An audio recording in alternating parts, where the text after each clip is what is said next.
Сәлем достар, қалдарыңыз қалай? Мен сол ас үй ханшайымы болып кухнядан шықпай жүрмін әлі. Цезарь салатын жасап жатырмын.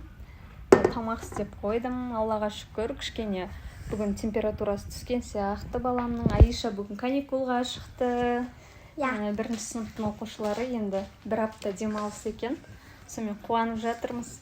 Қазір ғана залдың кілемін жууға бергем, соны әкеліп тастады. Тамағымды пісіріп қойдым. Енді сіздермен кішкене әңгіме айтайын деп шықтым. Қазір кілемімізді уборка жасап қойғанбыз мына залға. Енді кілемімізді төсейміз. Қазір кешке қарай үйдегі адамдардың барлығы келсін. Сосын кілемді төсеп көреміз қалай жуды екен. Мына жаққа полный генеральный уборка жасадық.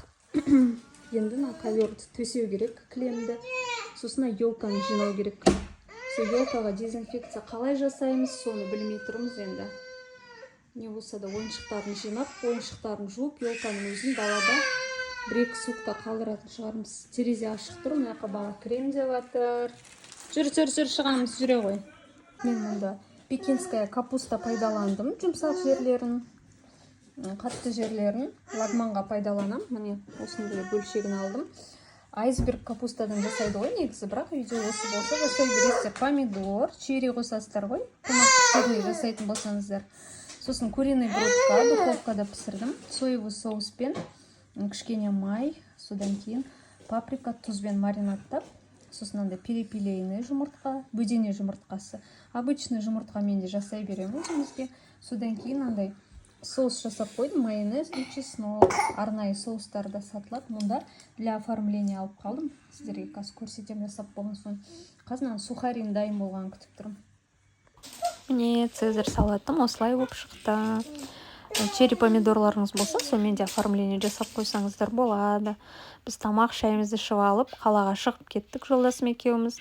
Алдында айтып едім ғой, сіздерге градусник сындырып алдым деп, соған қайтадан после уборки тест жасау керек болып тұр. Жолдан фикс прайсқа соқтық.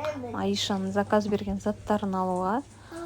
Фикс прайсқа бірінші рет келіп тұрмын. Осы блогерлардан көретінмін. Неше түрлі заттар табуға болады арзан бағада деп.